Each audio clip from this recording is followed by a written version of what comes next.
Le procès de l'ancien ministre de la Justice est prévu à la Cour de cassation aujourd'hui, mercredi 6 août 2025, et c'est pour la 4e fois que l'ancien ministre de la Justice comparaît à la barre. Et on peut noter déjà la présence de 3 témoins. Il s'agit de l'ancienne ministre de la Justice, Madame Rose Mutombo, le ministre des ITP, Alexis Kizaro, le patron de l'IGF, Christophe Bita, 6 mois, suite à la partialité remarquée, intérêt personnel dans l'affaire menaces et intimidation à la personne de l'ancien ministre de la Justice et ses avocats. L'audience a été suspendue après le retrait de 2 juges. L'un d'eux a précisé qu'ils l'ont fait par respect, l'élégance et pas parce qu'on les a obligés. Le procès est en cours. Attendons la suite ce soir. Pour attester ces propos, y avait-il un témoin? Y avait-il un témoin pour attester ce que vous avancez? Non, il n'y avait pas de témoin. Il n'y en avait pas. Ça veut dire que ce sont ses propos à elle. Ok, je voudrais vraiment, Président, qu'on acte ça. 2. Est-ce qu'elle peut reconnaître qu'elle m'avait encore parlé d'une soi-disant dette qu'un de mes collaborateurs aurait contracté de $40,000 à mon insu et je ne savais même pas la relation qu'elle avait avec ses collaborateurs? Ce n'est pas la tribune indiquée pour le moment. Je ne sais pas, parce qu'on a déjà les résultats de l'affaire pour la section primaire. Nous avons les résultats pour les examens d'État. Je crois que je suis l'homme le plus heureux parce que nous avons réalisé comme d'habitude 100%. Et ça nous fait vraiment plaisir et nous comprenons que nous devons continuer sur le même élan. Nous continuons parce que quand on fait une école, c'est pour former.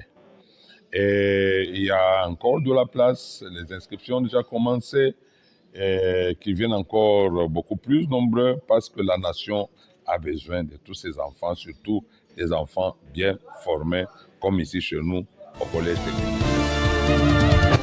Situé au quartier Kamisepe dans la ville de Lubumbashi, le complexe scolaire La Chikina offre un enseignement de qualité pour la formation d'une nouvelle race d'hommes, et ce, dans un cadre et une approche qui répondent aux normes de la pédagogie moderne. Nos cours sont dispensés suivant les programmes nationaux, enrichis par des manuels adéquats. Nos cycles maternels, primaires et secondaires avec comme option la pédagogie générale, les sciences, la commercialisation, la littéraire, la coupe et couture, la mécanique générale et automobile, l'électronique et l'électricité. Retrouvez au complexe scolaire La Chikina des laboratoires et équipements ainsi que des matériels pédagogiques de qualité et adaptés grâce auxquels les élèves concilient la théorie apprise à la pratique sans embâche. Nous disposons d'une cour spacieuse, propre, marquée par des infrastructures modernes avec un loisir de basketball, des salles de classe bien aérées, des enseignants qualifiés et un bon système d'enseignement. Pour l'année scolaire 2025-2026, les inscriptions et réinscriptions sont gratuites. Nos portes sont grandement ouvertes pour tous. Saisissez donc cette opportunité pour offrir à vos enfants une meilleure et véritable éducation dans cette école de l'excellence. Pour plus d'informations, appelez le +243 99 27 17 056 ou le 099 250 0120. Sinon, passez à nos bureaux situés au camp scout du quartier Kamisepe dans la commune annexe, référence Marché Moïse. Complexe scolaire La Chikina, formation, distinction et excellence. La Chikina, la Chikina, la Chikina, la Chikina. Ce qui devait être une simple visite de travail s'est transformé en une véritable mission de contrôle. Le ministre provincial de l'Intérieur, Jean-Jacques Kashibatambo, est arrivé à Sakanya vendredi 1er août 2025, première étape d'une mission de travail de 3 jours qu'il devait passer dans ce territoire. Il a été chaleureusement accueilli par les militants des partis politiques membres de l'Union sacrée. Mais très vite, la mission a pris un tout autre tournant.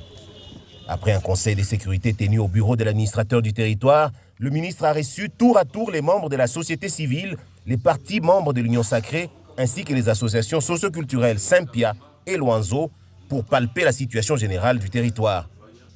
Aussitôt après, le ministre s'est rendu à Tchangouloubé, à 120 km de Sakanya. Il a facilité ici la médiation d'un conflit entre coopératives minières, un premier pas vers le rétablissement de l'ordre. Le lendemain, c'est à Mopala que la délégation s'est rendue. C'est ici que les services de sécurité de la province ont alerté le ministre sur une situation alarmante des camions immatriculés en Zambie opérés illégalement. Sur place, le ministre et sa délégation ont constaté que ce qui était censé être une exploitation artisanale avait été transformé en une activité industrielle clandestine sans l'autorisation du gouvernement provincial. Face à ce constat, le ministre a ordonné l'arrêt immédiat de l'exploitation et la saisie de tous les camions. Tunapenda hivi hatuwezi kufusha muntu shitu na mari tunapenda muntu ama kwa mfranga akuwe tuwe mkintu kimoya tueleve groupement Mopala hatuna masomo shitu nifunda ko shiba mama yabo ni watoto wetu abafundi. L'enquête a continué à une centaine de kilomètres de là, toujours grâce au travail des services de sécurité. Le ministre a pu constater le même scénario. Un trafic opéré selon les services, avec la complicité d'un chef coutumier du coin qui aurait même hébergé ces sujets zambiens. L'équipe du ministre a arrêté plusieurs d'entre eux qui ne possédaient aucun document prouvant la légalité de leur activité ou de leur séjour en RDC.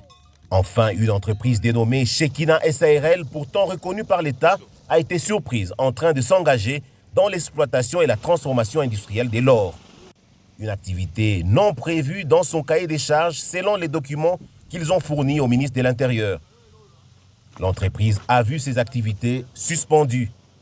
Une mission de 3 jours, soit du vendredi 1er au lundi 4 août, et qui a mis au jour des cas flagrants d'exploitation illicite. Une situation que le ministre Jean-Jacques Kashibatambo a qualifiée de grosse perte pour l'État congolais. Tous les suspects ont été priés d'embarquer pour Lubumbashi afin d'être présentés au gouverneur ad intérim de la province du Haut-Katanga, Martin Kazembe Choula, et d'éclaircir ces dossiers. Un travail réalisé, comme l'a précisé le ministre, en étroite ligne de la vision du chef de l'État. 2 jours ont suffi pour la tenue des journées scientifiques édition 2024-2025, organisées dans la salle de conférence splendide de l'Institut supérieur technique des arts et métiers Istam Lubumbashi, soit du 1er au 2 août 2025. Toutes les autorités académiques ont pris part à ces journées organisées par le Bureau de la recherche scientifique avec son chargé, le Master Gerson Kabayo. Parmi les assises, l'on note la présence de certains professeurs de l'université de Lubumbashi, tous les enseignants et étudiants finalistes de l'Istam Lubumbashi, certains chefs d'entreprise et d'autres assistants venus d'ailleurs. Étant une activité solennelle, le début a été marqué par l'intonation de l'hymne national, suivi du mot d'ouverture et celui de circonstance prononcé respectivement par le directeur général, le professeur associé Georges Kassongo Kalumba et le master Gerson Kabayo. Artificielle au bien-être de l'humanité. Mais nous avons aussi retenu à travers le débat qui s'en est suivi et à travers d'autres contributions que la science est un couteau à double tranchant pour rejoindre la devise légendaire de la plupart des universités. Une science sans conscience n'est que ruine de l'âme. Donc la science doit être accompagnée de la conscience. Si la science n'est pas utilisée à bon escient, nous vivrons des catastrophes du genre Nagasaki et Hiroshima. Ce sont aussi des avancées scientifiques, mais qui ont rasé des villes entières de la surface de la Terre. Donc, le recours à la science doit être accompagné d'une prise de conscience. C'est en tout cas ce que j'ai retenu de la première journée.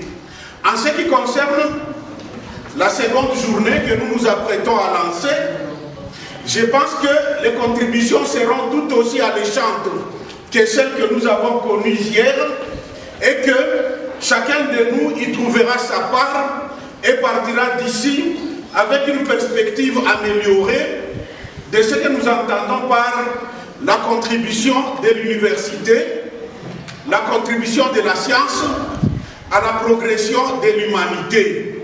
C'est sur ces termes que je déclare lancer la deuxième journée scientifique pour l'édition 2024-2025 à l'Institut supérieur technique des arts et métiers dans cette nouvelle et splendide salle de conférence.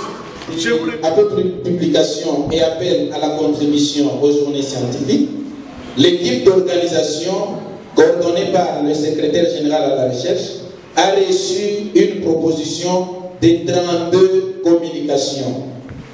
Après traitement de ces dernières, 26 communications ont été retenues et alignées pour être exposées à ces assises et 6 communications n'ont pas été retenues pour des raisons de conformité et cohérence thématique.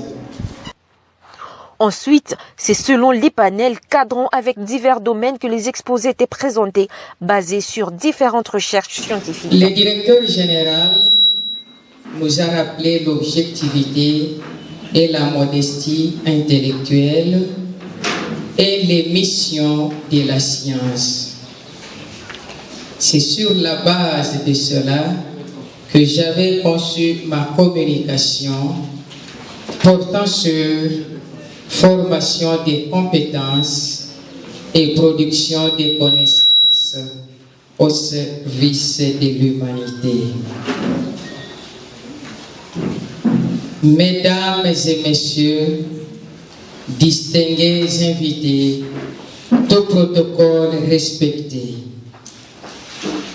Nous remercions les organisateurs de nous avoir invités à participer activement à cet événement d'une grande envergure, de portée considérable et motif de notre enthousiasme général sous les thèmes science et savoir-faire, agir ensemble pour un avenir durable.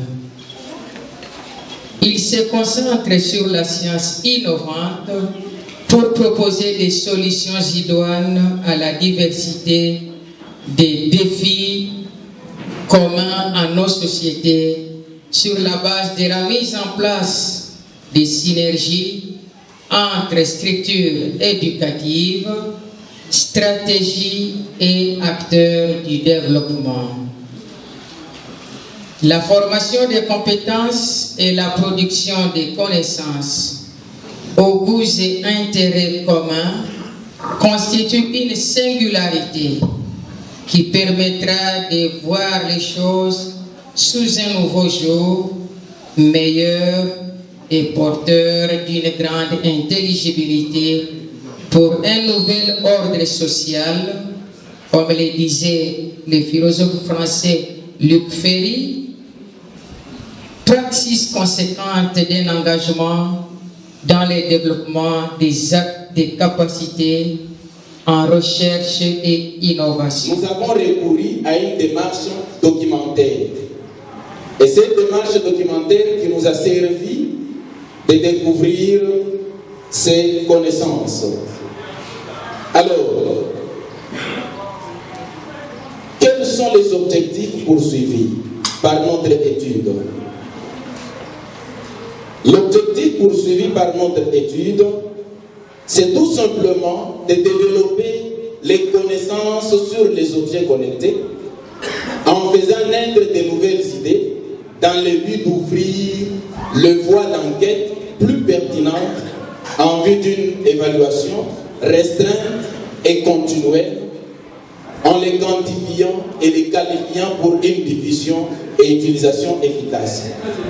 Donc, dans notre étude, nous voulons tout simplement développer des connaissances sur les objets connectés pour que ça puisse nous permettre d'ouvrir des voies d'enquête. C'est vrai, on doit en utiliser, mais pour quelle utilité?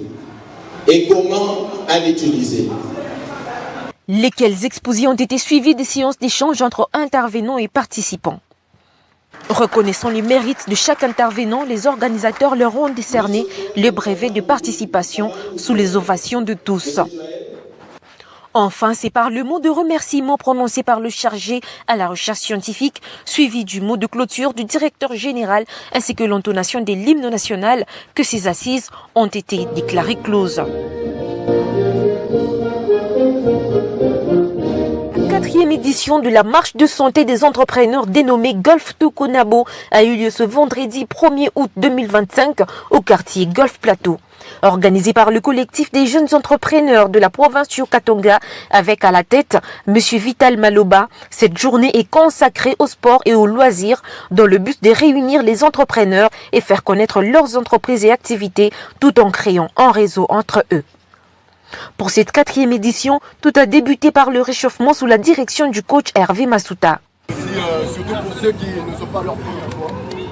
Vraiment, certes, c'est pour votre bien, c'est pour le sport et l'entrepreneuriat, mais c'est quand même un geste fort de participer, peut-être à 2-3 fois la même chose.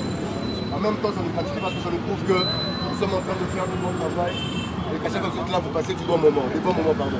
Okay? Donc, pour ceux qui renouvellent encore leur confiance à Golf to Konabo, vraiment grand merci. Et content de vous avoir avec moi ce matin.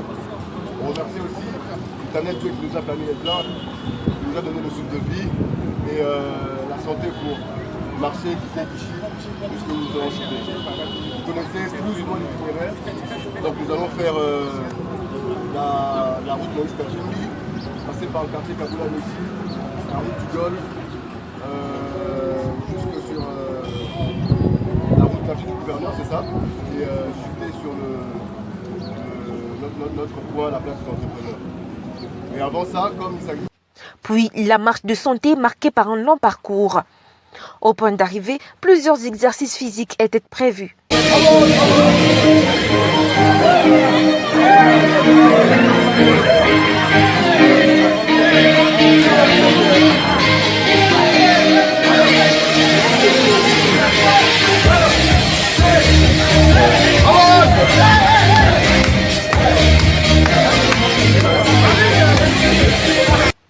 Juste après, l'heure était aux autres activités de loisirs prévues pour la circonstance.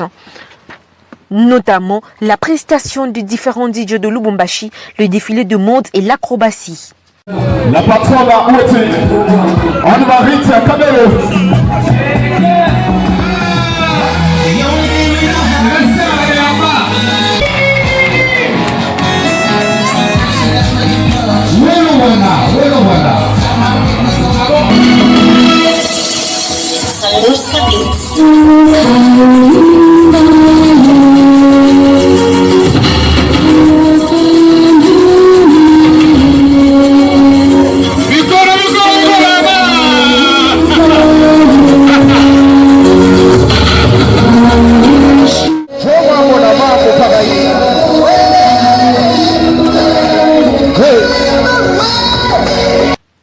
Une journée remplie de joie, d'émotions et d'échanges, de contacts entre entrepreneurs, tels que le souligne l'organisateur et certains participants. Voilà, déjà, nous voulons mettre ensemble les entrepreneurs qui travaillent sur la ville de Lubumbashi, les jeunes entrepreneurs bien sûr, qui sont tout feu tout flamme pour que notre économie avance. Mais cette journée est une journée aussi récréative et sportive. Nous voulons que les entrepreneurs dans le sport, dans la culture, puissent aussi encore tisser leurs relations, puissent encore échanger des contacts afin de garder ces résultats toujours solides. D'accord. Le monde où nous sommes, le monde de l'entrepreneuriat, c'est un monde de relations. Donc dans ces genres d'événements, nous savons que beaucoup de gens sont attirés par ça. C'est là que nous, entrepreneurs, nous profitons pour lancer notre produit, nous profitons pour échanger nos contacts, pour parler de nos services, afin d'avoir des potentiels. Nous sommes déjà la 4e dans une entreprise dont les systèmes Rwanda nous propose. La 4e année doit être une année de réussite. Sinon, on doit arrêter le projet. Sans vous mentir, depuis qu'on a commencé, à la 4e année, nous sommes déjà sur une bonne réussite et ça nous pousse vraiment à aller de l'avant. Pourquoi pas la 10e. Nous retenons toujours la même date. Donc nous sommes à chaque 1er août, nous organisons une marche de santé. À chaque 1er mai de l'année, nous organisons une soirée des